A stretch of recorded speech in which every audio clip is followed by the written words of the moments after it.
तो आज फिर आ चुके हैं हम एक और अमेजिंग पॉडकास्ट लेकर। तो आज हम बात करने वाले हैं रेप्टिलियंस और नागों के रहस्य के बारे में। तो किस पॉइंट से शुरुआत करी जाए इस टॉपिक पे? तो सबसे पहले एक इंसिडेंट मैं बताना चाहूँगा जो कि एक रियल एनकाउंटर है। तो ये बात है साउथ कैरोलिना की, है ना। तो वहाँ पे एक डेव नाम का आदमी था, डेविस जिसे कहेंगे। तो वो बंदा रात के 2 बजे अपनी गाड़ी लेके अपने घर की तरफ निकला हुआ था। तो वो एक टर्न लेता है। तो जब वो टर्न लेता है तो उसकी गाड़ी ख़राब हो जाती है काइंड ऑफ, ठीक है। तो वो उसका टायर चेंज करने के लिए, मतलब टायर में कुछ होता है उसके, वो टायर चेंज करने के लिए नीचे उतरता है, अपनी गाड़ी का पीछे का वो खोलता है, उसमें से स्टेपनी निकालता है, अपना टायर चेंज करता है। तो टायर चेंज करने के बाद वो टायर को वापस रख रहा होता है पीछे बैक डिक्की में। तो उसको पीछे से आवाज़ सुनाई देती है कि कोई चल रहा है, ऐसा महसूस होता है। वो पीछे मुड़ के देखता है तो उसे पहले कोई दिखाई नहीं देता। वो अपनी स्टेपनी को एडजस्ट कर रहा है अंदर, उसे दोबारा से आवाज़ आती है। वो इस बार पीछे मुड़ के देखता है तो उसे चांदनी रात थी, तो चांदनी रात में 2 रेड आइज़ दिखाई देती हैं कि जंगल में से कोई देख रहा है मेरे को। अच्छा, मतलब रोड साइड में ट्रीज और जंगल है दूसरी साइड, तो वहाँ दूर डिस्टेंस में उसको वो 2 आंखें दिखाई दे रही हैं, अलग ही दिखाई दे रही है कि कोई ग्लोइंग आइज़ है रेड कलर की जो मेरी तरफ देख रही हैं। और जैसे ही वो देख के ना एकदम चौंक जाता है और वो धीरे से अपनी गाड़ी की तरफ बढ़ता है। तो वो देखता है कि वो जो चीज़ है वो उसने भागने स्टार्ट कर दिया उसके पीछे। वो जल्दी से गाड़ी में बैठता है, गाड़ी स्टार्ट करता है, गियर मारता है और निकल जाता है वहाँ से। तो वो अब सामने जो मिरर होता है जिसमें हम देखते हैं ना कि बैक में क्या आ रहा है, वो उसमें देखता है कि वही चीज़ उसके पीछे भाग रही है बहुत तेज़। और वो थोड़ा सा आगे जाने पर वो जो चीज़ है वो कूद कर उसकी गाड़ी के ऊपर आ जाती है, छत पे आ गई है और उसने पकड़ लिया गाड़ी को। तो वो बहुत ही मतलब इधर उधर हिलाता है अपनी गाड़ी को कि उस चीज़ को नीचे गिराने के लिए। तो तभी क्या होता है ना कि उसके जो विंडशील्ड, मतलब कि जो वो है शीशा होता है उसका सामने देखने के लिए, कि उस पे उस चीज़ का हाथ आ जाता है। तो वो देखता है कि इस चीज़ की 3 उंगलियां हैं खाली, इस तरीके से, ओके, है ना। तो वो कहता है कि ये कोई ह्यूमन तो है नहीं, कुछ और ही चीज़ है। तो वो एकदम तेज़ी से कट मारता है, वो जो चीज़ होती है वो गाड़ी से नीचे गिर जाती है और वो सीधा अपने घर निकलता है। तो फिर उसके बाद जब वो क्या नाम है, डिटेक्टिव्स को कॉल करता है, वो पुलिस को कॉल करने के बाद पुलिस को बताता है कि मेरे साथ कल रात ऐसे ऐसे हुआ है। तो उस जगह का जो नाम है उसको कहते हैं एस्केप और, साउथ कैरोलिना में है ना। तो जब वो आता है, शेरिफ आता है उसके पास, उससे पूरा बयान लेता है उसका, है ना। तो शेरिफ जो है ना उसको लाइव डिटेक्टर टेस्ट देने के लिए कहता है, ठीक है। और वो लड़का उसमें पास हो जाता है। जब तो मतलब झूठ तो वो बोल नहीं रहा है। हाँ, इसका मतलब झूठ नहीं बोल रहा, उसका जो एनकाउंटर हुआ था वो रियल था। और उसके बाद भी उसी जगह पर कई सारे केसेस ऐसे आए, जैसे कि एक फार्मर था वहाँ पर, है ना। तो वो अपने खेत में मतलब वो कटाई वटाई कर रहा था। तो वो देखता है कि जो वहाँ का जो रनवे है, जो घास वाला जाने के लिए होता है वो बाहर, तो वो देखता है कि वहाँ पर कोई रेप्टाइल चीज़, मतलब रेप्टाइल टाइप की चीज़ भागती हुई जा रही है। उसने उसकी फ़ोटो भी खींची, है ना। तो वो है काफ़ी जगह सोशल मीडिया पे है, हम देखेंगे अगर मिलेगी तो लगाएंगे उसको। तो एक वो केस निकल के आया था, है ना। तो ऐसे ही कई सारे केसेस धीरे धीरे निकल के आने लगे। पुलिस ने इस चीज़ को बहुत ही सीरियस वे में लिया, इन्वेस्टिगेशन करी उन्होंने, लेकिन इसका कुछ अभी तक मतलब निकल के आया नहीं कि वो चीज़ है क्या, है ना। और अब ये है कि इतने सारे केसेस होने के बाद अब उस चीज़ को एक नाम भी दे दिया उन्होंने, और नाम है रेप्टिलियन ही नाम दे दिया उसको, क्योंकि पता है कि इंटरनेट पे आज के टाइम में, ये काफ़ी टाइम पुरानी बात है जो मैं बता रहा हूँ, है ना। उसके बाद से वो अब काफ़ी ज़्यादा चर्चा में है। तो जब मैंने इस टॉपिक के बारे में छानबीन करना शुरू किया था, जैसे तूने कहानियाँ बताई, तो पहले तो कई सारी कहानियाँ आई सामने, कंस्पिरेसी थ्योरी, जैसे कि बहुत फेमस हमने सुना है कि बोलते हैं कि कई सारे जो फेमस एक्ट्रेसेस हैं, एक्टर्स हैं, सिंगर्स हैं, वो रेप्टिलियंस हैं। जैसे फेमस जस्टिन बीबर का वो जो वीडियो दिखाते हैं सब, और आई थिंक सो एक सिंगर है बियॉन्से, उसका भी एक वीडियो में दिखाते कि उसकी आइज़ जो हैं वो एक रेप्टिलियन की तरह ब्लिंक करती हैं बीच में छोटी सी, बहुत छोटे टाइम के लिए। और ऐसे कई सारी चीज़ें आई निकल के। फिर एक कंस्पिरेसी थ्योरी निकल कर आई जो इस पूरे कॉन्टेक्स्ट को कवर करती है।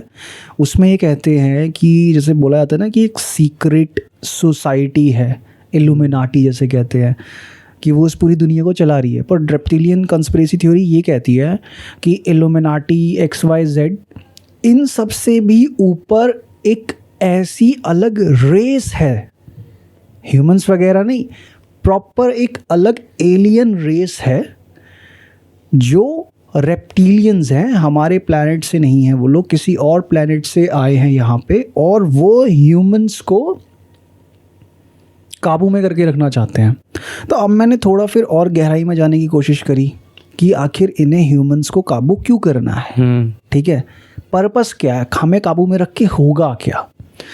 तो ये कंस्पिरेसी थ्योरी इस बारे में ये कहती है कि ह्यूमंस ही इकलौता एक ऐसा बीइंग है, प्राणी है इस पूरे यूनिवर्स में जिसके पास इमोशंस का एक बहुत ब्रॉडर स्पेक्ट्रम है।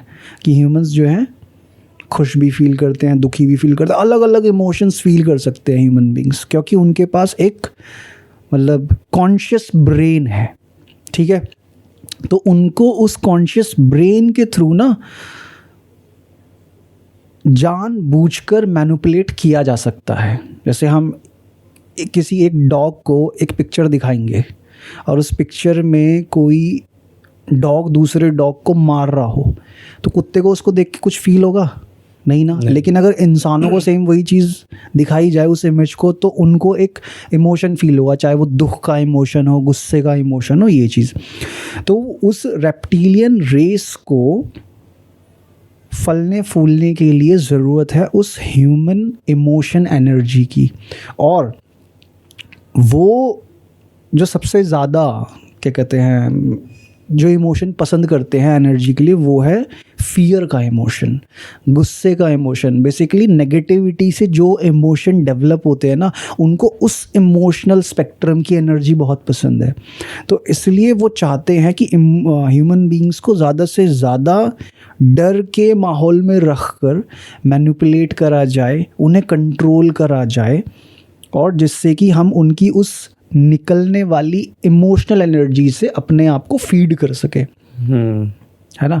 तो इसलिए बोला जाता है कि जितनी भी दुनिया के अंदर गवर्नमेंट्स हैं, पुलिस है, ठीक है, आर्मीज़ हैं, तो ये सब चीज़ें इसीलिए बिल्ड करी गई है उस एलियन रेस के द्वारा कि पुलिस जो है वो एक छोटे लेवल पे आपको कंट्रोल करती है, फिर उससे ऊपर आती है गवर्नमेंट एक और अलग लेवल पे कंट्रोल करती है, फिर आर्मी एक अलग लेवल पे कंट्रोल करती है आपको, सिर्फ किस लिए कि आर्मी कैसे कंट्रोल करती है, बॉर्डर के इस तरफ के सिटीजन्स यहीं रहें और दूसरे तरफ के सिटीजन्स वहाँ रहें। पुलिस कैसे कंट्रोल करती है कि ठीक है, क्रिमिनल्स इसी एरिया के अंदर रहें और जो नॉन क्रिमिनल्स है, जो लॉ अबाइडिंग सिटीजन्स है, वो उस एक एरिया के अंदर बंद के रहें, ठीक है।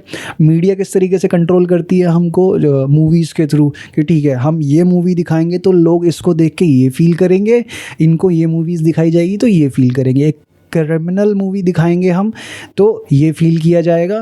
जैसे ही कई सारी मूवीज़ ऐसी बनती हैं कि जिसमें क्रिमिनल्स को एज एन हीरो रिप्रेजेंट किया जाता है, ठीक है। जैसे हमारे बॉलीवुड में भी कई सारी मूवीज़ बनी है दाऊद के ऊपर, जिसमें दाऊद को एज एन हीरो प्रोजेक्ट किया गया है कि तो जैसे वो वाला कैरेक्टर है once upon a time in Mumbai में अजय देवगन वाला, तो वो कैसे एकदम हीरो की तरह प्रोजेक्ट किया जाता है ना उसको, कि भाई बंदा गलत कर रहा है लेकिन फिर भी ऑडियंस जो है ना एंजॉय कर रही है उसके उस एक्शंस को, कि वाह यार क्या ऑरा है इस बंदे का, है ना।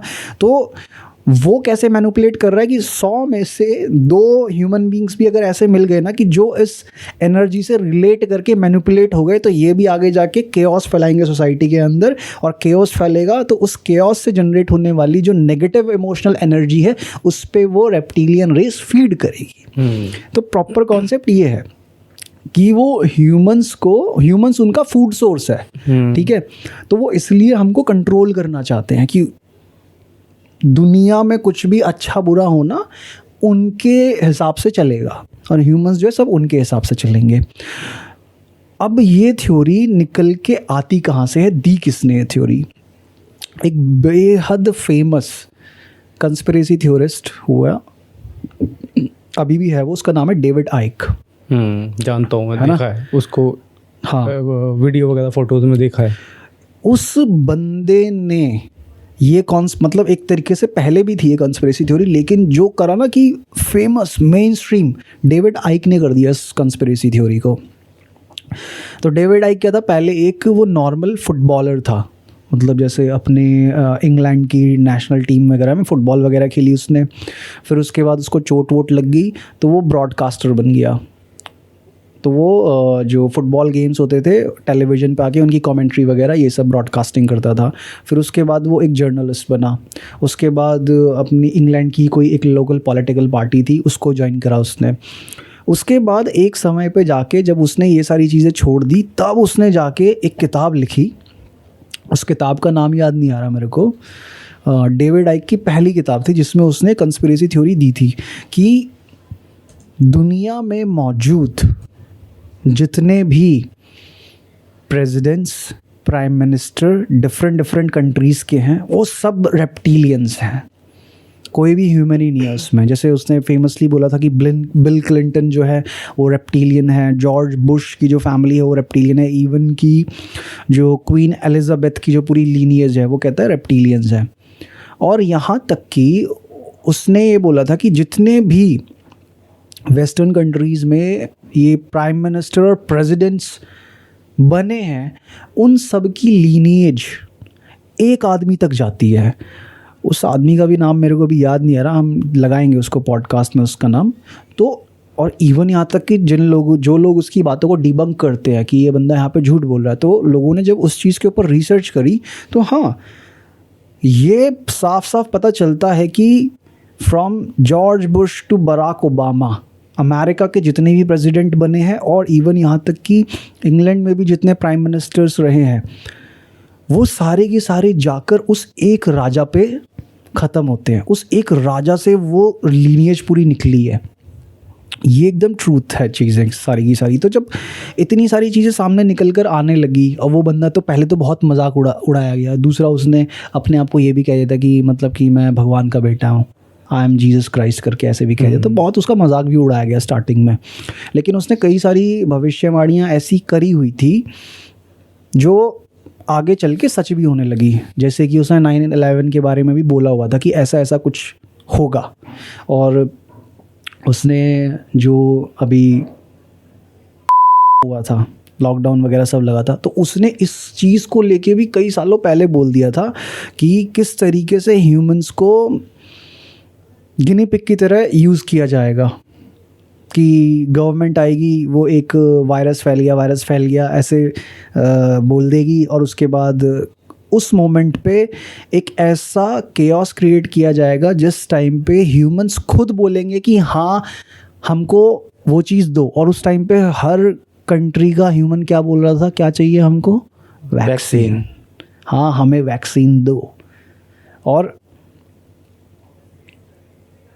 अगर गवर्नमेंट आपको खुद आके बोले कि भाई ये वैक्सीन हम लगाएंगे, आपको नहीं लगवाते ना। लेकिन कंडीशन ही ऐसी पैदा कर दी है कि भाई अब ज़रूरत तुम्हें है, तो लोगों ने खड़े होकर लाइनों में वैक्सीन्स लगवाई। मैं ये नहीं कह रहा कि इस चीज़ के थ्रू मैं ये नहीं कहना चाह रहा कि वैक्सीन्स कुछ गलत थी, कुछ ये था। ये डेविड आइक की कंस्पिरेसी थ्योरी है जो मैं एक्सप्लेन कर रहा हूँ, ठीक है। तो जो मतलब कहते हैं ना कि जो पिलर खड़ा करा उसने, वो बंदा डेविड आइक है इस पूरी कंस्पिरेसी के पीछे। अच्छा, अगर इससे पीछे हम और जाते हैं कि और पीछे कहाँ से इसकी रूट्स आती है, तो एक बहुत फेमस कॉमिक बुक कैरेक्टर है कोनन द बारबेरियन। तो उसकी एक कॉमिक बुक छपी थी, आई थिंक उसका नाम फायर एंड आइस था।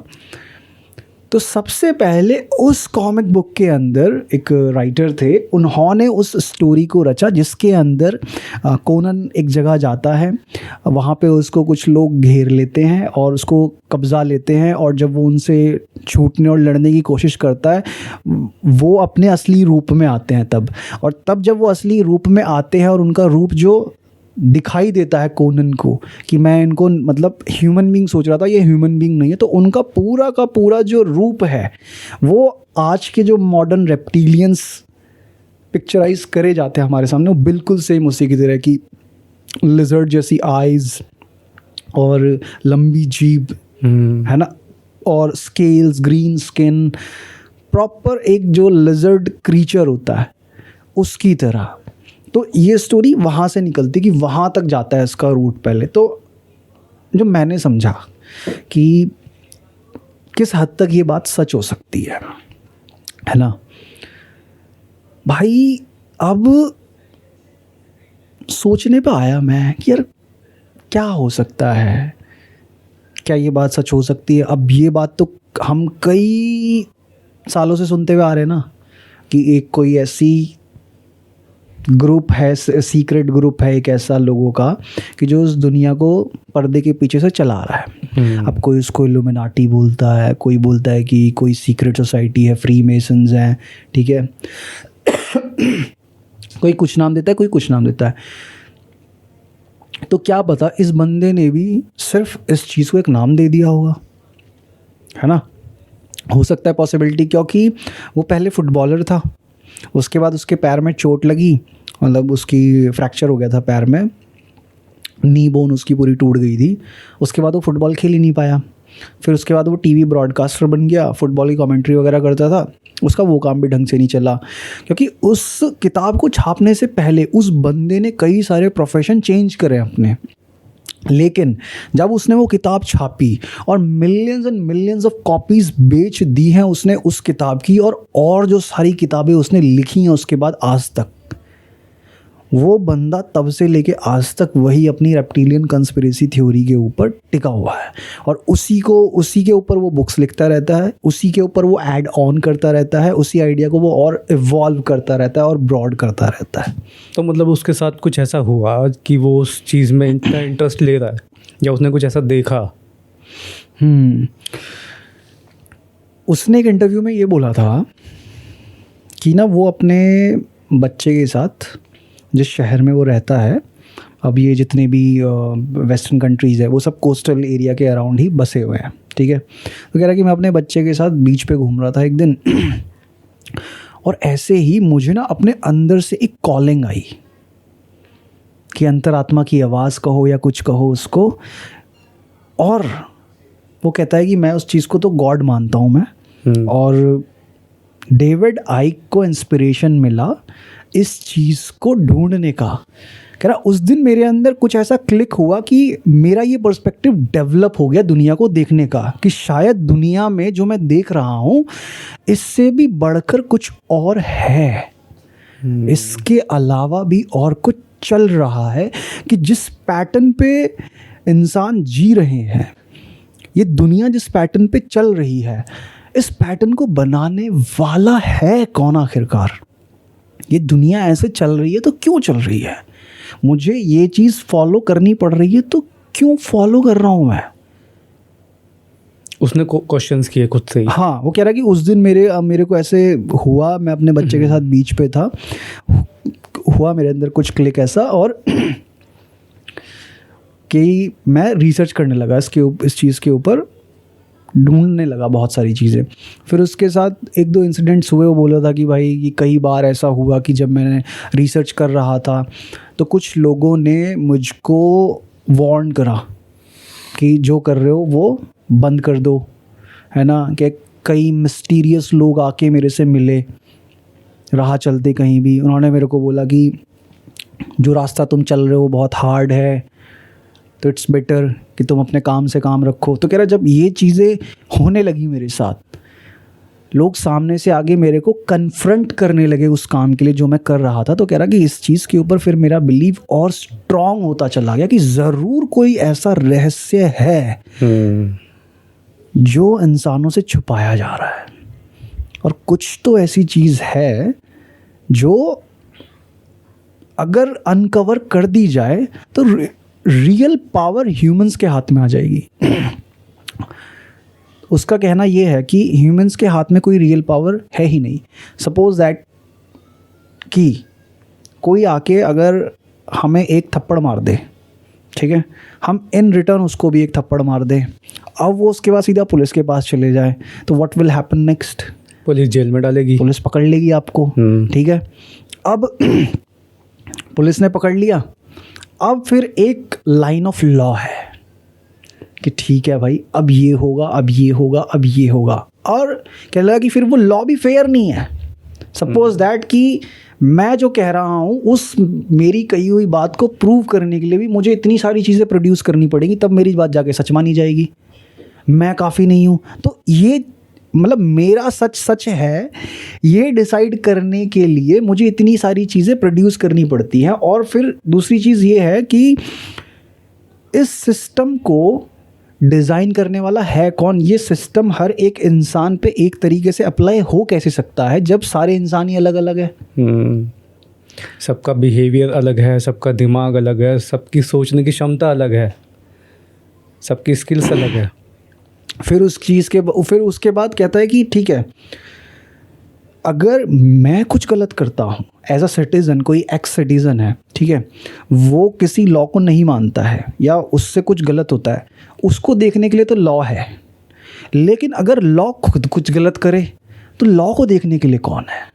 जैसे कई बार हमने देखा है कि जैसे भी रिसेंटली मैंने एक न्यूज़ पढ़ी थी कि एक बंदा जो जेल में था, तो उसके 40 साल के बाद जेल में आने के बाद पता चलता है कि वो निर्दोष है। हाँ एग्जैक्टली, मैं भी उसी न्यूज़ को बताने वाला था कि 43 ईयर्स हो गए थे उसको जेल में बंद हुए, 43 साल बाद, और ये अपने इंडिया का ही केस है, 43 साल बाद जाके पता चलता है कि वो बंदा तो निर्दोष था, उसकी कोई गलती नहीं थी। अब बता, जो उसके 43 ईयर्स वेस्ट हुए, जिस जज ने उसको सज़ा सुनाई, जिस पुलिस वाले ने उस इंसान को, उस निर्दोष इंसान को उस क्राइम के लिए गिरफ्तार किया, 43 ईयर्स, जिस जेलर ने उस इंसान को उस जेल में कैद करके रखा 43 ईयर्स के लिए, ठीक है, जिस लॉ के थ्रू उस इंसान को उतना टॉर्चर सहना पड़ा, उसकी पूरी ज़िंदगी ख़त्म हो गई।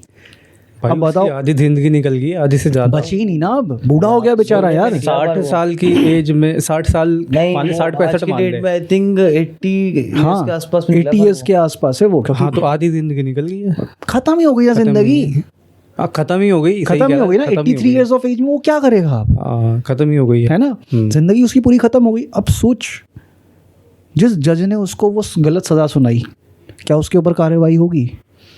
जिस पुलिस वाले ने उसको पकड़ा था उसके ऊपर और जिस इंसान ने उसके ऊपर वो झूठा केस करा, अब उसके ऊपर कार्रवाई होगी क्या? और जो इंसान अब 43 साल बाद जाके जेल से बाहर निकल पाया, पता चलने के बाद कि वो निर्दोष है, उसके शरीर में तो उतनी ऊर्जा और पैसा बचा ही नहीं ना, उसके पास पैसा क्या, उसने कुछ कमाया ही नहीं 43 सालों में। तो गवर्नमेंट ने कुछ किया रिवर्ट में उसके लिए?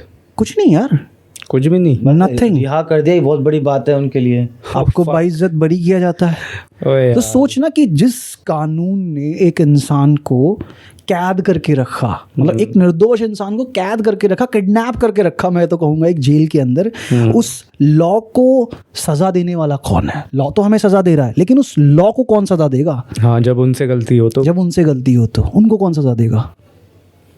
तो जो उनको वो कर रहा है, जो मैनेज कर रहा है, उसको देख रहा है, जिसके अंडर में वो लॉ आता है। किसके अंडर में आता है वो लॉ? मैं वही तो कह रहा हूँ ना, किसके अंडर में? कोई ये तुझे पता है, हमें कंट्रोल करने वाली गवर्नमेंट है, हाँ, है ना, और गवर्नमेंट को कौन कंट्रोल करता है? कोई भी नहीं।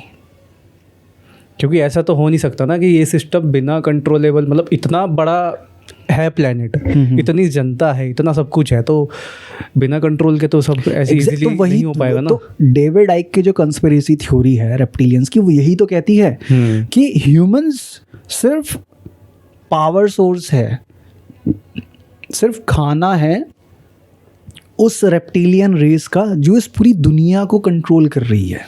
जिस रेप्टिलियन रेस ने इस दुनिया को चलाने का पूरा डिज़ाइन बनाया, पैटर्न बनाया है, कि जिस पैटर्न में सफरिंग है, ठीक है, जिस पैटर्न में दुख है सब कुछ है उसमें, ठीक है। तो ये जो है ना, और हर कोई किसी ना किसी मोमेंट पे किसी ना किसी तरीके से अपनी लाइफ में सफ़र करता ही है। वो किसी ना किसी को गालियाँ देता ही है, नेगेटिविटी फील करता ही है ना। वैसे सही कह रहा है ये बात, अगर सोची जाए ना कि देखा जाए कि हर इंसान की लाइफ में कुछ ना कुछ दुख है, कुछ ना कुछ ऐसी ट्रेजेडी, ठीक है, सॉरी, ट्रेजेडी है।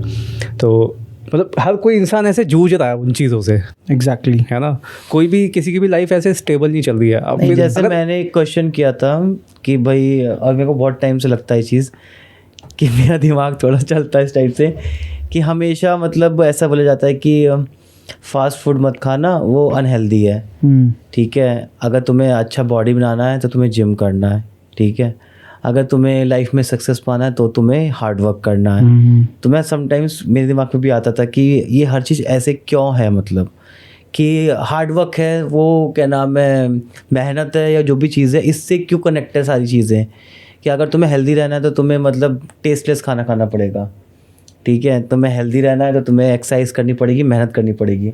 तुम्हें करियर में, लाइफ में सक्सेस पाना है तो भी तुम्हें हार्ड वर्क, रात को जगना है, पढ़ना है, उसके सब करना पड़ेगा। ऐसा क्यों नहीं है कि मतलब फास्ट फूड खाओ तुम हेल्दी रहो, कि ऐसा क्यों डिज़ाइन किया है भाई शरीर। कहीं तो रूल ऐसे बने हुए हैं ना कि हाँ, इनको कंट्रोल किया जाए इस तरीके से ही कि ये ऐसे ही चल सकते हैं, इससे बिना चल नहीं सकते इस तरीके से। तो कई बार मेरे दिमाग में तो आती है चीज़ इस टाइप की। मतलब ये एक बहुत ब्रॉडर स्पेक्ट्रम है ये जो टॉपिक है। बट हम वापस आते हैं अपने उस चीज़ पे। तो उसकी कंस्पिरेसी ये कहती है कि बाय डिज़ाइन ये सारी चीज़ें ऐसी हैं, ठीक है। अब फिर जैसे मैंने खुद अपने दिमाग में एक बात सोची कि अच्छा ठीक है, अगर डेविड आइक ये कंस्पिरेसी दे रहा है कि रेप्टिलियंस ने इस पूरी दुनिया को कंट्रोल कर रखा है, ठीक है, और ईच एंड एवरीथिंग जो भी डिज़ाइन है, चाहे वो लॉ हो, गवर्नेंस हो, डे टू डे लाइफ में होने वाली हर एक चीज़ हो, वो कहीं ना कहीं ह्यूमन बींग्स को किसी ना किसी तरीके से परेशान करने के लिए, सफरिंग देने के लिए। अब चाहे जैसे कि मतलब जैसे छोटी छोटी मेरी चीज़ें दिमाग में आने लगी कि it's just matter of time कि आप उस सिचुएशन में नहीं हो। अगर आप हॉस्पिटल जाओगे, ठीक है, वहाँ पे अगर आपका कोई near and dear one admitted है तो आप हॉस्पिटल गए हो ना, जब तक उस हॉस्पिटल से वो इंसान आपके साथ बाहर घर पे नहीं जाएगा तब तक आप उस हॉस्पिटल के अंदर परेशान हो। बट हॉस्पिटल कौन सी जगह है जहाँ पे लोग जाके ठीक होते हैं, तो वहाँ इंसान जाके परेशान क्यों है? परेशान इसलिए है कि उस कमरे के अंदर जो कुछ भी हो रहा है, जहाँ पे हमारा near and dear one admitted है, डॉक्टर हमको कोई क्लियर जवाब नहीं देता। उसके बाद आपको भगाएंगे वो इधर से उधर, ये दवाई लेकर आओ, ये लेकर आओ, वो लेकर आओ, पहले पैसे जमा करो, फिर उसके बाद ये प्रोसीजर होगा, ये चीज़ें, ठीक है। एट द सेम टाइम जब हम पुलिस स्टेशन जाते हैं, मुझे बाहरी कंट्रीज़ का तो नहीं पता, बट हमारी कंट्री में तो है कि हम पुलिस का नाम सुनते हैं कि यार पुलिस का चक्कर हो जाएगा, तो सबसे पहले दिमाग में क्या आता है, भाई यहीं बातचीत कर लेते हैं, उधर नहीं जाते। बट वो चीज़ भी हमारी सेफ्टी के लिए है, तो वो नेगेटिव इमोशन है क्यों हमारे दिमाग में उस चीज़ को लेके। At the same time court कचहरी, इसकी भी बात आ जाती है तो भी हमारे दिमाग में वो डेवलप हो जाता है, डर डेवलप हो जाता है। तो ऐसा क्यों है कि हर एक इंस्टीट्यूशन जो इंसान को हेल्दी रखने के लिए, इंसान को सेफ रखने के लिए और इंसान को जस्टिस दिलाने के लिए बनाया गया है, उससे इंसान डरता है। एक ऐसा होता है कि कोई सबनी मिलन मैसेज वो सबकॉन्शियस प्रोग्रामिंग है ना, क्यों है हमारे दिमाग में? क्योंकि हॉस्पिटल हमको हेल्दी रखने के लिए, हमको ठीक करने के लिए, पुलिस स्टेशन और पुलिस। एक बहुत छोटा सा एग्जाम्पल मुझे रिवाइंड हुआ इस बात से, और ये डे टू डे लाइफ में सब लोग करते होंगे कि जैसे तुमने पासपोर्ट बनवाया अपना? नहीं, मैंने नहीं बनवाया। मेरा बना हुआ है। तो एक पासपोर्ट में बहुत बेसिक चीज़ जो सबकॉन्शियसली सब फॉलो करते हैं, ठीक है, और हमने भी स्टार्टिंग में फॉलो करी, तो मुझे भी रियलाइज़ हुआ कि अरे ये क्यों कर रहे हैं हम, कि भाई जो चेक करने आएगा उसको पैसे देने हैं। एग्जैक्टली। ठीक, क्यों देने हैं? कहीं पूछा आज तक कि भाई देने पड़ते, नहीं तो कैंसिल कर देगा वो।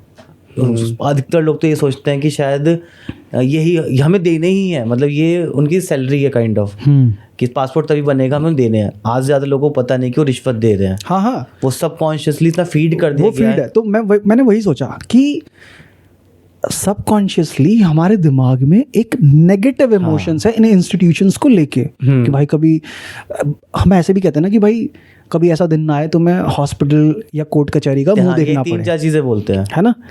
तो ऐसा क्यों है? तो फिर मेरे को इस कंस्पिरेसी को लेके जब मैं सब रिसर्च कर रहा था तो मेरे दिमाग में ही मैंने कहा कि यार डेविड आइक सही बोल रहा है कि बाय डिज़ाइन हर चीज़ ऐसी है कि जब तुम्हें उस इंस्टीट्यूशन का सामना करना पड़े और तुम वहाँ जाओ तो वहाँ से वो जो इमोशनल एनर्जी तुम्हारे नेगेटिव इमोशंस की प्रोड्यूस हो तो उस चीज़ पे वो रेप्टिलियंस जो हैं वो फीड करे। अच्छा, कमाल की बात यह है कि ठीक है तुम्हारे उससे अब मेरे दिमाग के थोड़े तार खुल रहे है ना, तो अब तुम्हारे बॉडी से अगर वो एनर्जी प्रोड्यूस हो रही है, ठीक है, तो वो लोग उस चीज़ को फीड कैसे कर रहे हैं, खा कैसे रहे हैं, ये क्वेश्चन है मेरा थोड़ा, ठीक है, वो कैसे खा रहे हैं उस चीज़ को। तो उस चीज़ के लिए ऐसा बोला जाता है कि अब सबको पता है ना कि इंसानों का एक ऑरा फील्ड होता है, ठीक है। होता क्या है कि जब सब इंसानों का एक ऑरा फील्ड ऐसे नेगेटिव इमोशन से भर जाता है, ठीक है, तुम किसी ऐसी जगह जाओ जहाँ पे एक मतलब नेगेटिविटी हो कि लोग लड़ रहे हैं, झगड़ रहे हैं, गाली गलौज कर रहे हैं आपस में, तुम वहाँ जाके खड़े हो गए तो दिमाग अजीब सा हो जाता है ना कि यार हैवीनेस की मेरे को अच्छा नहीं लग रहा, भाई चलते हैं यहाँ से, है ना, मेरे को यहाँ नहीं रुकना है। तो होता क्या है कि हम उस एनर्जी को एब्जॉर्ब नहीं कर पा रहे हैं क्योंकि वो हमारे लिए सही नहीं, अच्छी नहीं है वो एनर्जी हमारे लिए, ठीक है। लेकिन रेप्टिलियंस क्या करते हैं, उन एनर्जीज़ को एब्जॉर्ब कर लेते हैं। वो एनर्जी उनको हैवी नहीं बनाती है, वो एनर्जी उनके अंदर समा जाती है, वो उनको मतलब फुल करती है उनको और एक्सपेंड होते हैं। जैसे इंसान खुशी के मोमेंट पे एकदम खुला खुला हल्का हल्का महसूस करता है ना, ये समझ ले रेप्टिलियंस नेगेटिविटी के टाइम पे ऐसा महसूस करते हैं कि मज़ा आ रहा है। मंदिर में जाके बैठ के फील करते हैं कि हाँ, बहुत अच्छा शांति, कहते हैं और लोग लेके आओ फीड अस। यस तो उनका ये है कि जितना केओस रहेगा, जितना वॉर रहेगा कहीं ना कहीं, वो उस एनर्जी को सेंस करके एब्जॉर्ब कर लेते हैं अपने अंदर, ठीक है। फिर उसके बाद क्या आता है कि अर्थ है, अर्थ का भी एक अपना ऑरा फील्ड है, ठीक है, अर्थ की भी अपनी एक कैसे हैं कि एनर्जी फील्ड है उसके अराउंड भी। तो जैसा इंसानों का ऑरा फील्ड होगा, इंसानों की मेंटल स्टेट होगी, ऐसे ही इस प्लैनेट की भी मेंटल स्टेट, इस प्लैनेट की भी एनर्जी स्टेट वैसी ही हो जाएगी। जैसे कहते हैं ना कि जिस घर में जैसे लोग रहते हैं उस घर की एनर्जी भी वैसी ही रहती है। सेम वही चीज़ कि जिस तरह से इस प्लैनेट पे लोग रहेंगे वैसी ही एनर्जी इस प्लैनेट की हो जाएगी और बस वो उस एनर्जी पे फीड कर लेते हैं because they can absorb that energy in their body. तो ये चीज़ होती है। अब फिर ये हुआ कि भाई ये जो थ्योरी है ये इतनी मतलब फेमस कैसे है, क्या है ये इस थ्योरी में। तो जब ये ढूंढने की कोशिश करी गई तो ये पता चला कि भाई रेप्टिलियंस जो है मेजरली हर एक रिलीजन के अंदर मेंशन करे गए हैं और हर एक कंट्री के अंदर उनके कुछ ना कुछ ट्रेसेस मिलते ही मिलते हैं, है ना।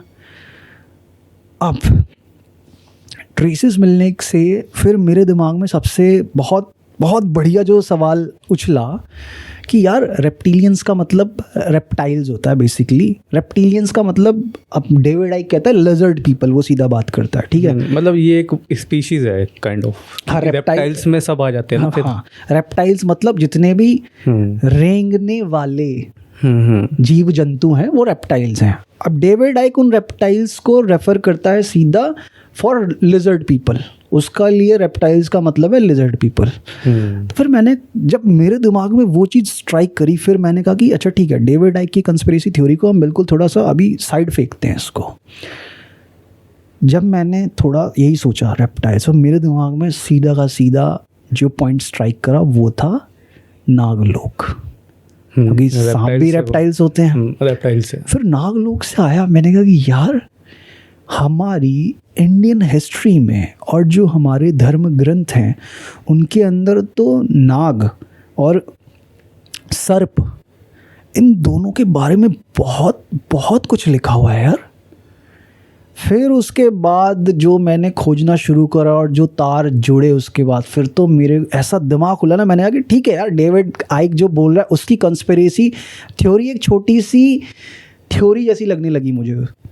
जो मेरे दिमाग में पर्सपेक्टिव खुला उसके बाद कि हमारे जो इंडियन कॉन्टेक्स्ट में रेप्टिलियंस फॉर टू से कहा गया है, सो कॉल्ड रेप्टिलियंस के बारे में जो कहा गया है, और नागलोक के बारे में सुना मैंने, और सबसे कमाल की चीज़ कि हमारे माइथोलॉजी कहूँ या हिस्ट्री कहूँ या धर्म ग्रंथ कहूँ या फोकलोर्स कहूँ मैं उन चीज़ों को, इच्छाधारी नागों के बारे में भी बड़ी हाँ चर्चा करी गई है ना।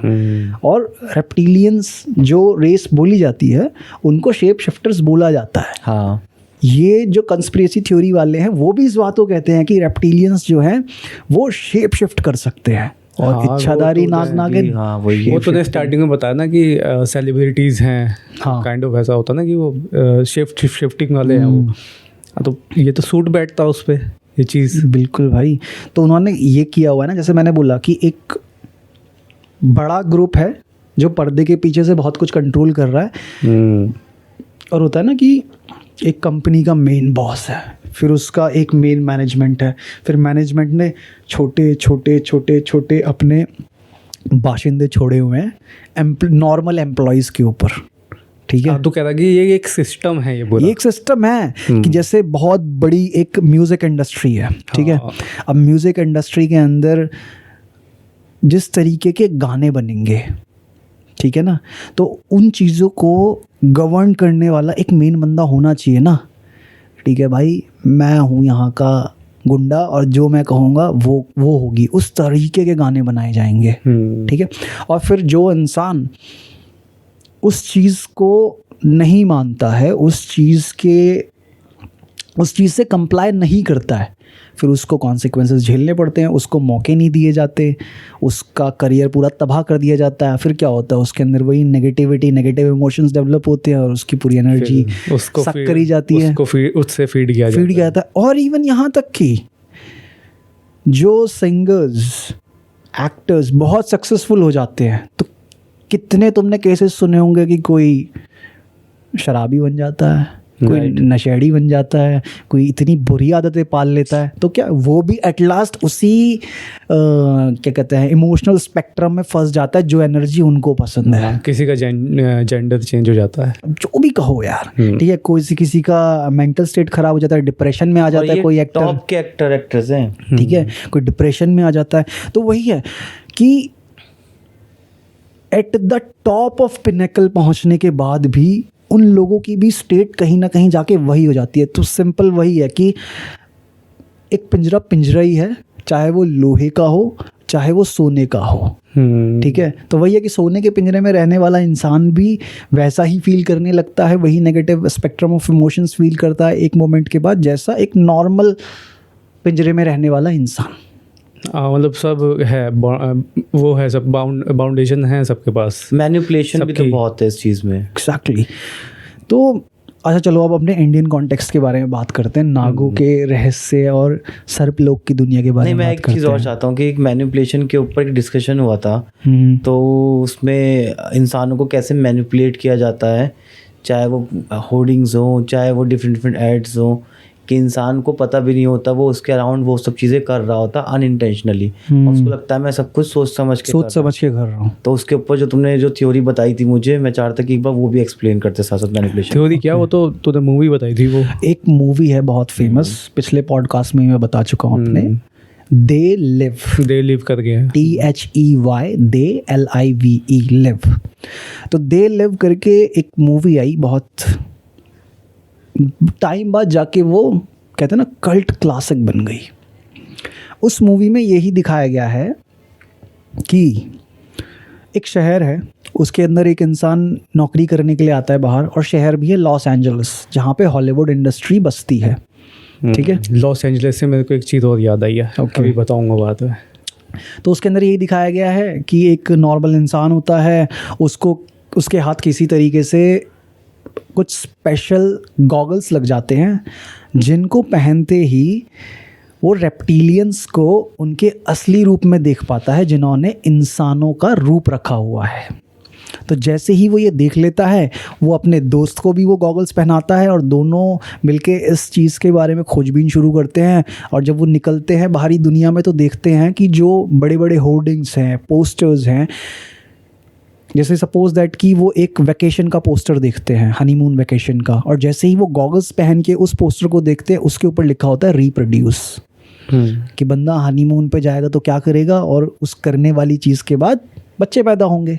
हाँ, तो मतलब वो चश्मे जो है वो रियलिटी दिखा रहे हैं कि क्या हाँ, है। कि ये रेप्टिलियन की सोच को, कि नहीं ये मतलब कि जो होर्डिंग तो बता रहा जो ऐड लग रहे हैं, हाँ, जो कि कुछ भी इसका लग रहा है। रियल मोटिव क्या है, ये हाँ। ऐड आपको किस चीज को करने के लिए मैनिपुलेट कर रहा है। ये ऐड आपको छुट्टी पे भेजने के लिए नहीं है, ये ऐड आपसे बच्चे पैदा करवाने के लिए है, रिप्रोडक्शन करवाने के लिए है, ठीक है। और वो एक जगह बर्गर एंड फ्राइज का ऐड देखते हैं तो उस पर लिखा होता है कंज्यूम, कि ये आपको फूड एंजॉय करने के लिए, नया फूड टेस्ट करने के लिए नहीं है, ये है कि तुम कंज्यूम करो, इससे पैसा खर्च करो और खाओ इसको, ठीक है।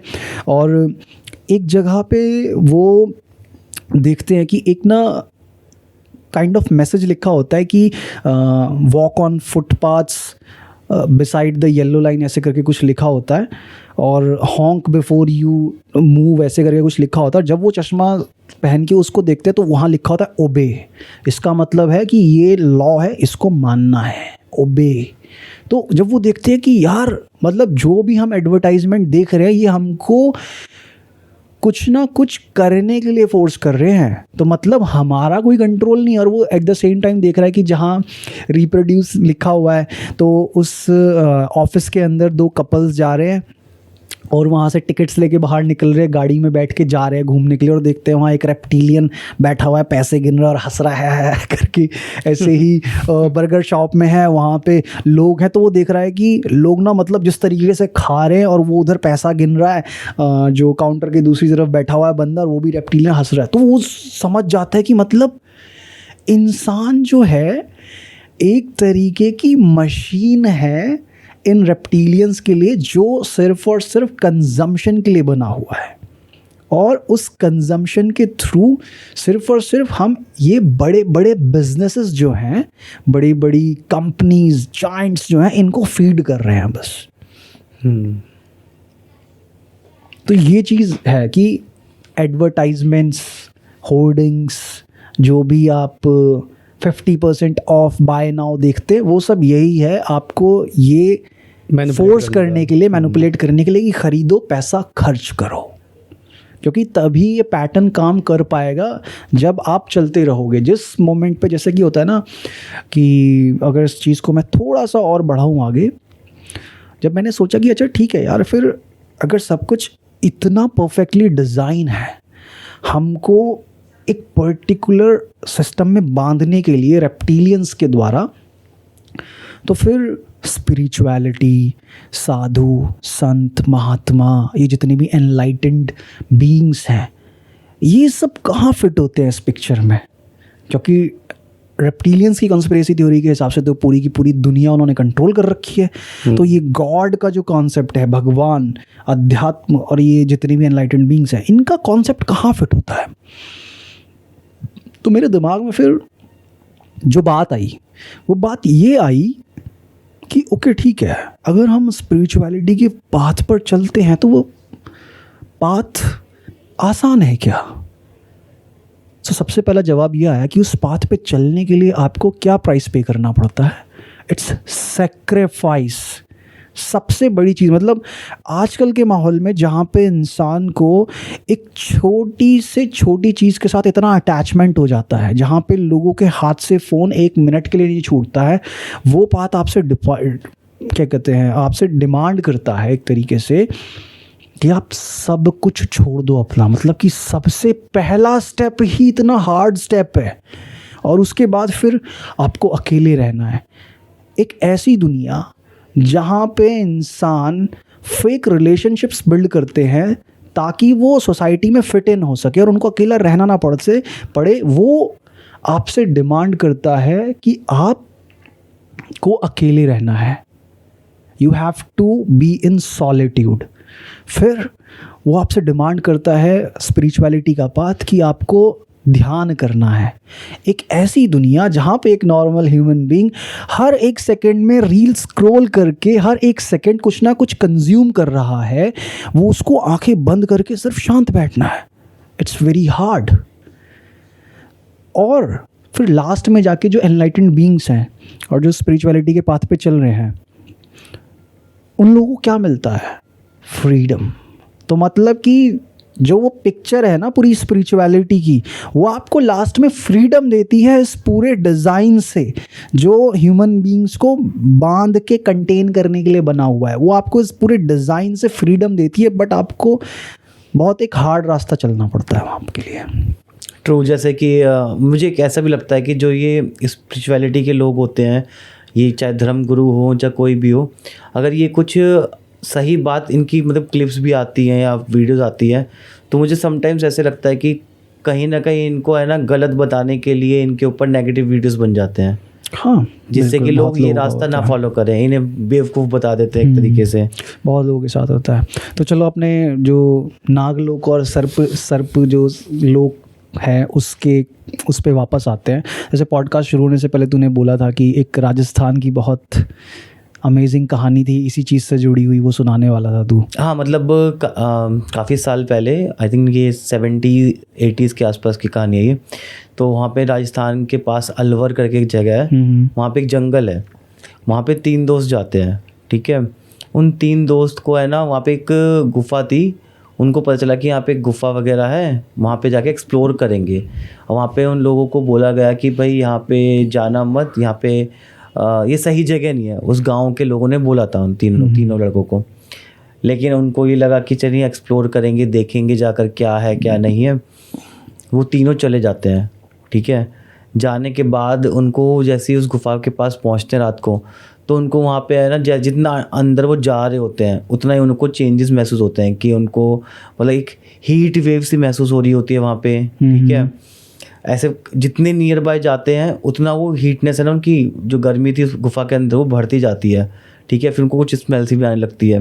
एट द एंड वो एक ऐसा इंसान देखते हैं वहाँ पे जो आधा तो सांप था और आधा इंसान था वो, ठीक है। और वो ग्रीन स्किन थी उसकी, वो ये सभी था।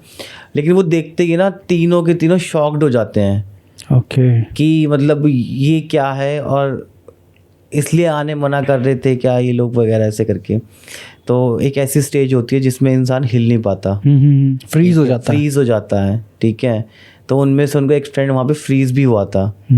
बाकी 2 के हाथ से जैसे वो टॉर्च गिरता है या कोई सामान गिरता है, तो वो उसके गिरने के बाद उसको होश आता है कि अरे हमें भागना है, काइंड ऑफ। वो वहाँ से निकल के आते हैं, मतलब वहाँ से निकलने के बाद वो अपने गांव में बताते हैं, सबको बताते हैं। बहुत भीड़ भी लगती है वहाँ पे उस ज़माने में देखने के लिए कि इन लोगों ने क्या देखा क्या नहीं देखा।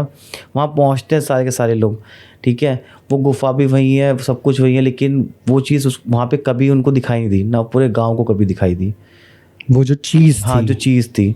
अब वो जो रास्ता वो लड़के बता भी रहे थे ना गुफा के अंदर जाने के बाद, वो रास्ता भी नहीं था वहाँ पे। अब वो रास्ता भी नहीं था। जैसे उन्होंने बताया कि गुफा के अंदर जाने के बाद हमने ये लाइक राइट टर्न लिया, तो राइट टर्न ऐसा कुछ था ही नहीं वहाँ पे। अब तो कुछ लोगों का कहना है कि मतलब जो नागलोक के हमारे जो अलग डायमेंशंस थे वो गलती से उसमें चले गए थे, इसलिए उन्होंने उस चीज़ को देखा और जैसे वो वापस आ गए वो डायमेंशन मतलब हट गया, बंद हो गया। तो ये ज़्यादा दूर नहीं है, राजस्थान के अलवर रियल स्टोरी है ये। आज भी इस बात पे बात होती है वहाँ पे। इनसेन यार। अमन, तेरे पास कोई स्टोरी इससे जुड़ी हुई? स्टोरीज तो काफ़ी हैं, लेकिन पहले मैं एक चीज़ बताऊंगा कि जैसे तूने अभी बात करी, जैसे ये कर रहा है कि नागों की, तो एक कुंड है ना। तो वो वाराणसी में है, मैं तेरे को दिखाता हूँ अभी। ये कुंड है, ठीक है। इसका नाम है करकोटेश्वर है ना, करकोटक नागेश्वर इसका नाम है। तो इसका अगर हम इमेज देखेंगे, आई थिंक इसके कुछ वीडियोस देखे हैं मैंने इंस्टाग्राम पे रोटेट होते हुए। वीडियोस भी हैं इसके, काफ़ी सारे इमेजेस भी हैं इसकी।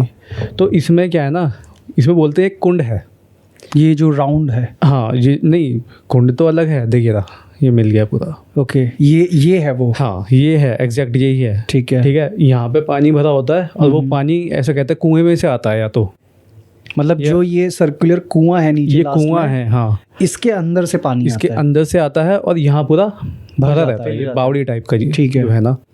तो ऐसा कहते हैं कि ये जो कुआं है ये एक चैम्बर है, कि पाताल लोक में एंट्री लेने के लिए। और इसके अंदर अगर देखेंगे ना, इसका पानी वानी जब निकाल देते हैं पूरा, तो इसके सबसे नीचे गहराई में जाके ना एक शिवलिंग बना हुआ है, उस पर नाग ऐसे करके बैठे हुए हैं, नाग देवता। तो इसको कहते हैं कि मतलब ये नाग लोक में जाने का एक गुप्त रास्ता है यहाँ से। अगर कोई ऐसा संत वगैरह, ये लोग जैसे नागा होते हैं ना, वो यहीं पर रहते हैं, इसी के अंदर रहते हैं, लेकिन किसी को रास्ता नहीं पता अंदर कैसे जाया जाता है, ऐसा बोलते हैं। ये जो कुआं है, इस कुएं की डेप्थ में जहाँ बेस है इसका, वहाँ पे शिवलिंग है। कि ये ज़्यादा गहरा नहीं है ये, आई थिंक मैंने पढ़ा था तो 45 मीटर 45 मीटर्स, ठीक है। 45 मीटर्स की डेप्थ पे बेस है, वहाँ एक शिवलिंग बना हुआ है, और शिवलिंग के ऊपर एक सर्प नाग बना हुआ है, वो भी मतलब कार्व्ड है। वो कार्व्ड नहीं है, मतलब पूरा वैसे रियल वैसे बना रखा है, मतलब बना हुआ, मतलब वैसे पत्थर से बना रखा है ना, पत्थर से, रियल स्नेक नहीं बैठता। ओके भाई, ऐसा कुछ सेम चीज़ है यार ये तो। ऐसे ही जैसे ये पाताल लोक में जाने के लिए ऐसे ही एक पाताल भुवनेश्वर करके एक टेम्पल है गुफा के रूप में, तो वो भी उसको भी ऐसे ही बोला जाता है कि उस जो गुफा की जो डेप्थ है वो कहाँ तक है, आज तक उसको कोई नाप नहीं पाया है। और इवन यहाँ तक कि कोई उस गुफा के अंदर ज़्यादा गहराई तक गया भी नहीं, क्योंकि जितना हम अंदर जाते जाते तो ऑक्सीजन लेवल डाउन होता है, CO2 बढ़ता जाता है, तो जान का थोड़ा खतरा रहता है और संकरी गुफाएं होती जाती हैं अंदर। तो बट कोई नहीं जानता कि कहाँ तक डेप्थ है, और वहाँ पे भी अंदर एक शिवलिंग है और पानी टपकता रहता है गुफा की छत से, दीवारों से। नोबडी नोज कि ये पानी भी कहाँ से आता है, ना ऊपर कोई नदी बह रही है, ना कोई झरना बह रहा है, कोई नहीं जानता ये पानी भी कहाँ से आ रहा है पानी। तो अगर हम ये चीज़ को आइडिया लगाएं, मतलब ऐसा सोचें कि क्या वो रेप्टिलियंस जिसकी हम बात कर रहे हैं, लिजर्ड पीपल, कहाँ रहते हैं, फिर वो कहाँ से हमें ऑब्जर्व कर रहे हैं, कहाँ से हमें कंट्रोल कर रहे हैं, क्या वो ज़मीन के नीचे रहते हैं? कमाल की बात तूने उठाई यहाँ पे। जो ये कंस्पिरेसी थ्योरी है पूरी रेप्टिलियंस के बारे में, उसमें भी यही कहा जाता है कि रेप्टिलियंस जो है वो अंडरग्राउंड क्रीचर है, ठीक है। ऐसे कोई एक वो पूरा सेंटेंस यूज़ करते हैं उसके लिए, creatures of the underworld, yes, कि वो क्रीचर्स ऑफ द अंडरवर्ल्ड है, ठीक है। और मैंने कहा यार, जब मैं ये सब चीज़ें कनेक्ट कर रहा था ना रिसर्च करते टाइम कि क्रीचर्स ऑफ द अंडरवर्ल्ड, हमारे यहाँ नागों को बोला जाता है कि पाताल लोक में रहते हैं, ठीक है। तो ये जो इंस्पिरेशन आ रहा है इनकी कंस्पिरेसी थ्योरी का, ये इंस्पिरेशन कैसे आ रहा है? क्योंकि बहुत सेम मैच कर रहा है। वो कह रहे क्रीचर्स ऑफ द अंडरवर्ल्ड यहाँ पाताल लोक है हमारे में, एंड इट्स भाई अब आज के टाइम पे तो प्रूवन है कि जो इंडियन सिविलाइजेशन हिंदुइज्म है, it's more than 5000 years old. तो इसका मतलब कि जो ये रेफरेंसेस हैं सारे के सारे, जो इंडियन हिस्ट्री के, हिंदू हिस्ट्री के हैं सारे के सारे, इसका मतलब वो वेस्ट तक ट्रैवल होके गए हैं किसी तरीके से। तो जो मतलब मेरा दिमाग जो कूदा उस चीज़ पे, वो इस तरीके से कूदा कि भाई क्या ऐसा हो सकता है कि एक समय पे पूरी दुनिया जो थी, क्या जैसे हम बोलते हैं ना वसुधैव कुटुंबकम, कि this whole world is my family, क्या ऐसा हो सकता है कि किसी एक टाइम पर कि ये जो पूरी दुनिया है हिंदुइज्म के अम्ब्रेला के नीचे थी, और पूरी दुनिया में जो कहते हैं कि किसी ना किसी तरीके से हमारे धर्म की कहानियाँ और फोकलोर्स वो थी उस जगह पे, किसी तरीके से पहुँची। और जैसे कि कहते हैं कि जब क्रिश्चियनिटी ने इन्वेड करा, ठीक है, तो उन्होंने क्या कहा कि जितने भी मूर्ति पूजा करने वाले लोग थे, जो किसी और धर्म को पूजने वाले लोग थे, ये कहा कि जितने भी गॉड्स को तुम पूजा कर रहे हो मूर्ति बना के, वो डीमन गॉड्स हैं। और हमारे जो धर्म है उसके अंदर नागों की पूजा करी जाती है, ठीक है। एक पूरा स्पेशल त्योहार होता है नाग पंचमी, ठीक है। तो क्या ऐसा था कि कोई एक ऐसी सिविलाइजेशन थी जो western side of this planet रहती थी, जिसको हम आज बोलते हैं वेस्टर्न कंट्रीज, कि western side of this planet रहती थी, और जब क्रिश्चियनिटी फैलना शुरू हुई तो उन्होंने ये कहा कि जिनको तुम पूज रहे हो, और वो जो मूर्तियाँ थी, जब वो गॉड्स थे, वो नाग थे, सर्प थे, और जिनको तुम पूज रहे हो दे आर डीमन गॉड्स। और तब वहाँ से वो कहानी चली आई कि these are reptilians, creatures of the underworld, और ये इस दुनिया पे कब्जा करना चाहते हैं। क्योंकि अगर मैं कहूँ कि ये चीज़ बुरी है, तो मुझे उस बुराई के पीछे का एक फैक्ट रखना पड़ता है कि ये इसलिए बुरी है। तो इनकी जो क्रिश्चियंस की बुक है द बुक ऑफ जेनेसिस, उसमें इसका जिक्र मिलता है। जैसे कि तूने पॉडकास्ट में बताया था कि इनका जो वो था ना गार्ड, कौन सा पॉडकास्ट था वो यार,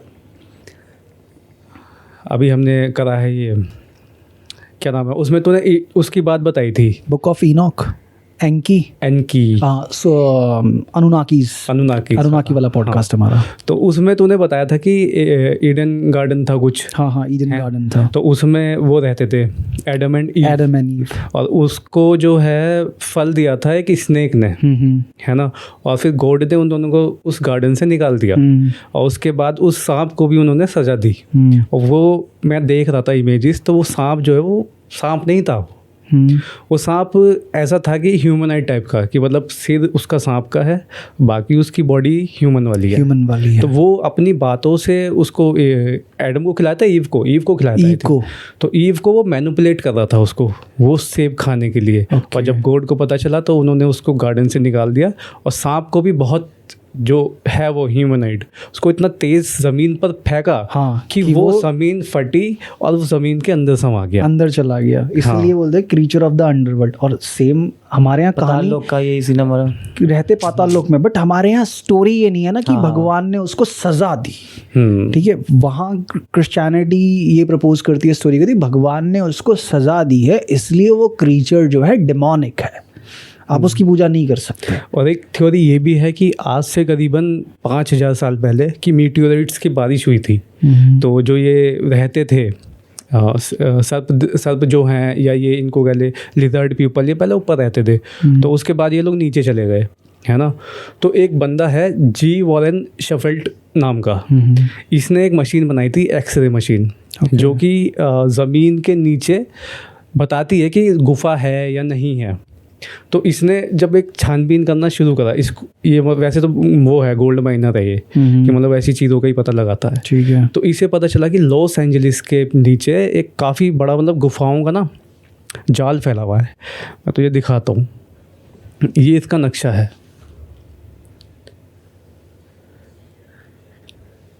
ये देख। और इसमें जितना भी लिखा हुआ है gold gold gold gold gold, हाँ, ये सारी गोल्ड माइंस है उसके हिसाब से, क्योंकि उसने पूरा रिसर्च करके उस मशीन के द्वारा मशीन से ढूंढा है, ये उसने पूरा नक्शा तैयार करा है। ये इनसेन यार। और जो ये शाफ्ट बने हुए हैं ना, इमेजेस वगैरह लगी हुई हैं, ये किस चीज़ की है, इसके बारे में बताता हूँ। तो उस बंदे ने मतलब उसको ये आइडिया कैसे आया ये करने का, वो एक बार एरिज़ोना में था। तो वो एरिज़ोना में एक रेड इंडियन तांत्रिक से मिला, है ना, जिसने रेड इंडियन तांत्रिक मीन्स मतलब कि नेटिव अमेरिकन, मतलब ये अभी काफ़ी ज़्यादा ऑफेंसिव वर्ड है अगर मैं इसको यूज़ करूँगा, रेड इंडियन तांत्रिक। लेकिन अब उनको मतलब ये रेड इंडियंस उनको इसलिए बोलते हैं क्योंकि तुझे पता है जैसे कि अमेरिका भी ब्रिटिशर्स के कंट्रोल में था, ठीक है, और इंडिया भी ब्रिटिशर्स के कंट्रोल में था।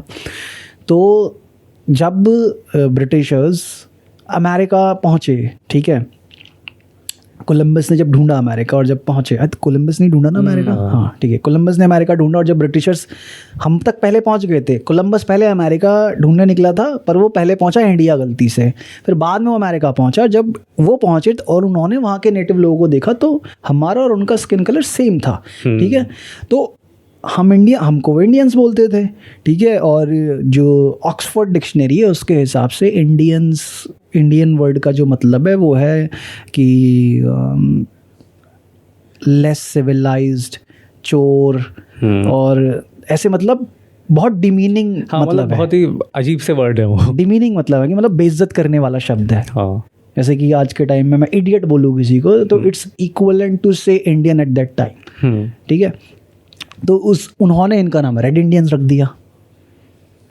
क्योंकि स्किन टोन सेम था। हाँ। और हमको भी वो सैवेजेस और लेस सिविलाइज्ड मानते थे और इनको भी वो यही मानते थे, तो इसलिए रेड इंडियंस। तो वो रेड इंडियन तांत्रिक से वहाँ पे जाके मिला, तो उसने उसको एक कहानी सुनाई जो मैंने तेरे को अभी सुनाई, तुम लोगों को सुनाई ना कहानी की ईडन गार्डन से उसको फेंक दिया और नीचे चले गए। तो उस रेड इंडियन तांत्रिक ने उसको ये सुनाई थी, तो उसका और ज़्यादा मतलब इंटरेस्ट जाग गया। अब उसने ये भी बताया कि क्या नाम है, लॉस एंजलिस के आसपास के शहर जो समुद्र के किनारे है उसके नीचे दबे हुए शहर हैं, काफ़ी बड़े बड़े शहर हैं। अच्छा। और वो शहर इन्हीं को बोल रहा था, जो ये गुफाएं हैं ना, इनमें शाफ्ट बने हुए हैं, ये इतने बड़े हैं कि इसमें हज़ारों परिवार, हज़ारों फैमिलीज आ जाएंगी, ये इतने बड़े बड़े हैं। और कई हज़ारों, 1,000 नहीं, कई हज़ार फैमिलीज। तो ये मैप तो उसने दिया है, तो ये एक्चुअल में है भी इसके नीचे ऐसा है फिर? हाँ, अब इसी पे आते हैं। तो अब इसको उसको खोजने के लिए चाहिए पैसा। अब वो इसको लेकर के जाता है गवर्नमेंट के पास, लॉस एंजलिस। तो वो उनको ये दिखाता है इसके बारे में कि ऐसे ऐसे उन्होंने क्या नाम है, गोल्ड माइन उसने बना रखी है। तो गवर्नमेंट को भी ये लालच रहता है कि अगर ये खोदता है इस चीज़ को और इसमें से गोल्ड निकलेगा तो हम इससे डिमांड करेंगे कि हमें आधा चाहिए। बिल्कुल ठीक है। तो बात तय होती है, वो आधा रखने के लिए तैयार होते हैं। उसको कहते हैं ठीक है, तुम 200 से 250 फीट खोद सकते हो, तुम्हें इतना हम कर देंगे, उससे ज़्यादा नहीं। तो अब वो काम शुरू होता है, वो खोदता है, इतना अंदर जाता है, लेकिन उसके बाद उनके गवर्नमेंट जो है ना फंड रोक दे देती है। उसके बाद वो आगे खुदाई नहीं कर पाता, तो वो बात वहीं दब जाती है। उसके आगे आज तक वो मिस्ट्री है कि मतलब सच में वो चीज़ है या नहीं है। और ये चीज़ जो है ना लॉस एंजलिस टाइम्स के न्यूज़पेपर के आर्टिकल में भी छपी हुई है, अगर तू देखेगा तो। कब की डेट डली हुई है इसमें? ये है 1934। 1934। Lizard people's catacomb city hunted. Engineers sinks shaft under क्या Fort Moore Hill to find maze of tunnels and priceless treasures of legendary inhabitants. Okay. Yeah. January 29, 1934. 1934 अखबार में तक छपी है। अखबार में छपी है पूरी कि उसको मिला। शिट इनसेन यार, अगर ऐसी कोई चीज़ मिली है तो इस पे जो क्या नाम है, थ्योरिस्ट जो हैं, एंशिएंट थ्योरिस्ट हैं, ये सब हैं कॉन्स्पिरेसी वाले, तो ये कहते हैं कि इतनी बड़ी जगह बनाने के लिए तो काफ़ी कुछ मतलब इंस्ट्रूमेंट चाहिए हैं, है ना, ऐसे तो बन नहीं सकती। एग्जैक्टली, हाथों से खोद के तो बनेगी नहीं ऐसी टनल्स। तो उन्होंने कहा कि उनके पास कुछ ऐसा कुछ लिक्विड था या कुछ था जिसको डालने से एक बार अंदर वो चट्टानों को काटता हुआ उसने इतनी बड़ी बड़ी शाफ्ट बना दी। उनके पास ऐसी टेक्नोलॉजी रही, कुछ बता देते, जैसे हम कहते हैं ना जहर, काइंड ऑफ वो। ओके। उन्होंने यही बताया उन्होंने इसके बारे में। देख लिखा है ना इसमें इसका ये क्या है, मूर्ति सी, ये सब वही है कि गॉड ने उसको फेंक दिया नीचे। अच्छा, ये वो स्टोरी का पिक्टोरियल डिपिक्शन है। ये सब वही बता रखा है, ये वो बंदा है। ओके। जी Warren Shepherd. Okay, it's insane यार, अगर न्यूज़पेपर में तक ये छपी है बात, इट्स इनसेन। और बाकायदा उस बंदे ने इसको बनाया, देख इसमें दिखा रखा है कि किस रूम में वाटर है, किस रूम में क्या है, और कहाँ इनको गोल्ड माइंस मिलेगी। ये पूरे शहर में है, तो इसको लगाएंगे उसमें। हाँ बिल्कुल लगाएंगे इसको हम पॉडकास्ट में अपने। इनसेन यार, इट्स इनसेन। तो कहीं ना कहीं सोचने पे मैं यही मजबूर हुआ कि क्या ऐसा है कि जो मैंने कहा ना, नागलोक, सर्पलोक, ये सारी जो गाथाएं हैं, फोकलोर्स हैं हमारी कंट्री की, हमारे धर्म की, तो क्या कभी किसी समय पे वही चीज़ जो मैंने कहा कि कुछ ऐसे लोग रहे जो दुनिया के उस एरिया में जाके बसे हुए थे और उनके बीच में भी ये कहानियाँ बहुत फेमस थी, और किसी तरीके से ऐसा हुआ कि वो कहानियाँ आगे जाके इस तरीके से इवॉल्व हुई कि उस टाइम के जो सर्पदेव, नागदेव थे, वो आगे जाके रेप्टिलियन ह्यूमनॉइड्स बन गए। ठीक है, राइट। वैसे एक ना कॉन्स्पिरेसी मेरे दिमाग में आ रही है ऐसे। ठीक है, तो ये ऐसा है कि जैसे तूने बताया था बुक ऑफ एंकी, हाँ, उसमें तूने बताया था कि मतलब जो अनुनाकी थे वो एंकीज को लेके आए थे यहाँ से गोल्ड माइनिंग करने के लिए। इजीजीज को इजीजीज थे वो, उन्होंने रिवॉल्ट किया था और वो भाग गए थे। हाँ तो मैं ये सोच रहा हूँ क्या वो इजीजीज वही नहीं हो सकते कि रेप्टिलियंस जो जाकर पूरी अर्थ पे स्प्रेड हो गए और जगह जगह छुप गए? क्योंकि ये सोचना पड़ेगा ना कि वो आए कहाँ से यहाँ पे, क्या वो स्टार्टिंग से ही अर्थ पे थे या वो कहीं बाहर से यहाँ पर आए, या उनका कुछ पर्पस था यहाँ पे आने का? ऐसे इंसेन। अब जैसे तूने ये बात बोली ना तो मेरे दिमाग में भी एक बड़ी अच्छी थ्योरी इसी से कनेक्ट हो रही है।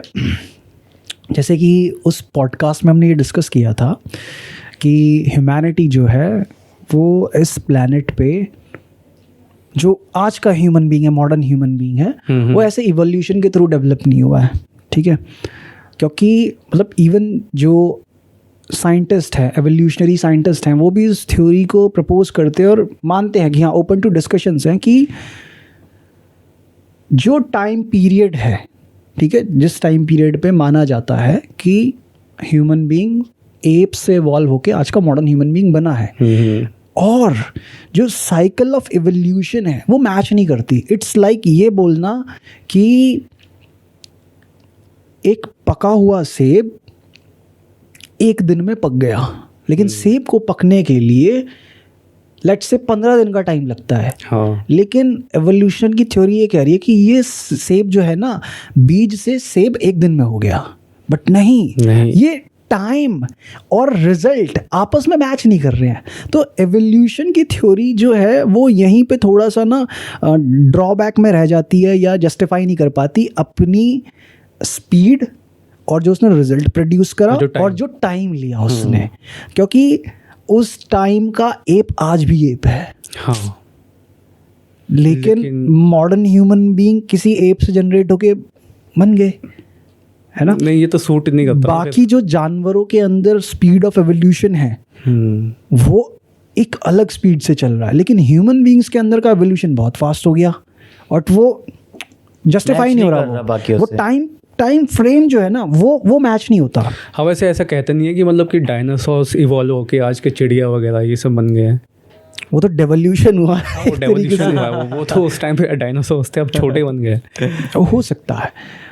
अब जैसे तूने बोला कि इजीजीज, क्या वो जो इजीजीज थे क्या, तो अनुनाकीज को जो डिपिक्शन किया जाता है उसमें क्या होता है ना, उनका जो लोअर स्ट्रक्चर है वो एक स्नेक या एक रेप्टाइल की तरह डिनोट किया जाता है। उनका लोअर स्ट्रक्चर जो है बॉडी का, इवन अनुनाकीज का ये नहीं पता था मेरे को। ठीक है, इसमें खोलना अनुनाकी की कोई इमेज जिसमें उनका जो लोअर स्ट्रक्चर है वो एक रेप्टाइल की तरह दिखाया जाता है कई जगहों पे।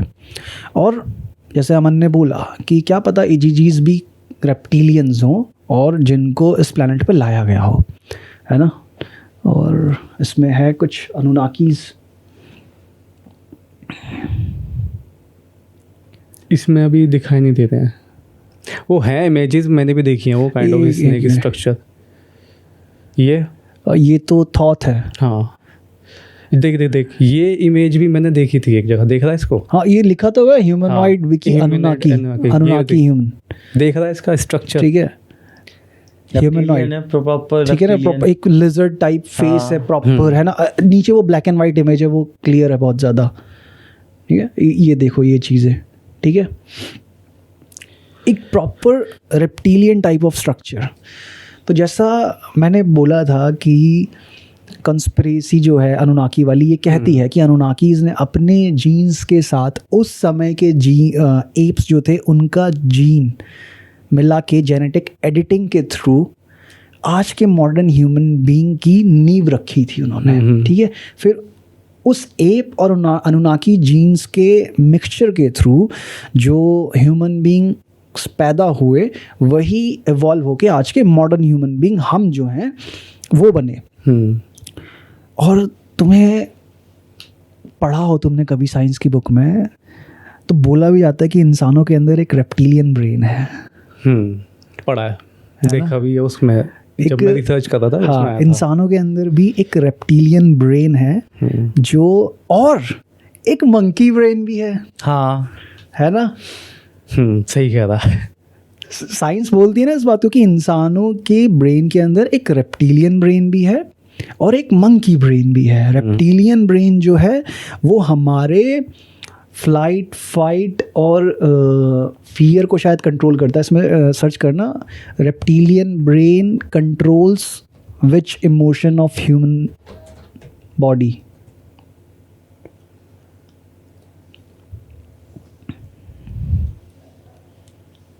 हाँ, ये छोटा सा ये रहा, है ना, ये survive, react, repeat, repeat repeat repeat.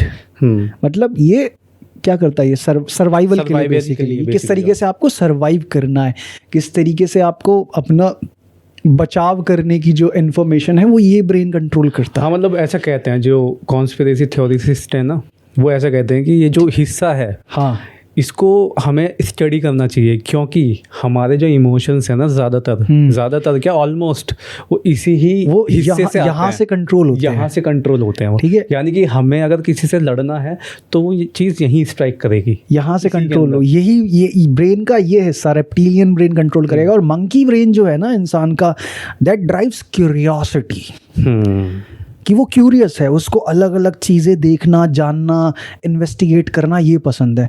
तो इंसान के अंदर ब्रेन भी दोनों टाइप के मौजूद है, monkey brain and reptilian brain. और अनुनाकीज वाली जो थ्योरी थी कि अनुनाकी का जीन मिलके और एप का जीन मिलके जो उस टाइम पे प्रेजेंट था अर्थ पे, आज के मॉडर्न बीइंग ह्यूमन की नींव रखी गई। तो मतलब यार ये काफी ज्यादा मतलब इट्स माइंड बॉगलिंग यार, है ना, कि अगर इस थ्योरी के ऊपर काम करा जाए, इज इट पॉसिबल। मतलब ये थ्योरी तो यही कह रही है ना कि भाई, तो रही है भाई, सब कुछ सामने है, हमने सामने खोल के रख दिया सब। इट्स इनसेन कि हाँ, कि अगर रेप्टिलियंस भी हमारे वंशज रहे और मतलब एंसेस्टर्स वंशज ही होंगे ना, वंशज ही, कि हम उनके वंशज हैं, हम उनके वंशज हैं, हम उनके वंशज पहले हैं। हाँ, वो हमारे पूर्वज रहे, सॉरी। हाँ, तो रेप्टिलियंस और मंकीज अगर हमारे एप्स फोटो से पूर्वज रहे, तो भाई जो अनुनाकी वाली कॉन्स्पिरेसी थ्योरी है वो यहाँ पे ना बहुत फिट बैठती हुई दिखाई दे रही है मेरे को कि हाँ यार। तो हमने मतलब जो कड़ी खोदी थी, जो मिसिंग लिंक था, क्या हमने सॉल्व कर लिया? वो सॉल्व कर लिया हमने यार। इट्स इनसेन यार। तो ये बहुत ही बढ़िया लगा आज का ये वाला, है ना, कि हमने ये ढूंढी एक नई चीज यार। और मैं व्यूअर्स से कहूँगा कि अगर आपको कुछ भी लगता है इस चीज़ के बारे में, आपको कुछ भी लगता है इस चीज़ के बारे में कि हाँ, इंसान के अंदर रेप्टिलियन ब्रेन और मंकी ब्रेन दोनों का मौजूद होना, और जो कंस्पिरेसी थ्योरी है अनुनाकीज की कि ह्यूमन बींग्स को उस टाइम पे मौजूद प्लैनेट अर्थ पर एप्स के जीन्स के साथ अनुनाकीज का जीन और any type of alien race which was reptilian, उसको मिक्स करके प्रोड्यूस किया गया एक ह्यूमन बीइंग जो इवॉल्व हो के आज हम बने हैं। अगर ऐसा है तो आपके क्या ख्याल है इस बारे में? मतलब किसी की कोई भी अगर वाइल्ड इमेजिनेशन हो वो भी एक्सप्रेस कर सकता है कमेंट्स में, और किसी के पास कुछ और नई थ्योरी, नया पर्सपेक्टिव हो, बी इट साइंटिफिक और B it totally driven by curiosity, वो मेंशन कर सकता है कमेंट में यार। मतलब इट्स अमेजिंग,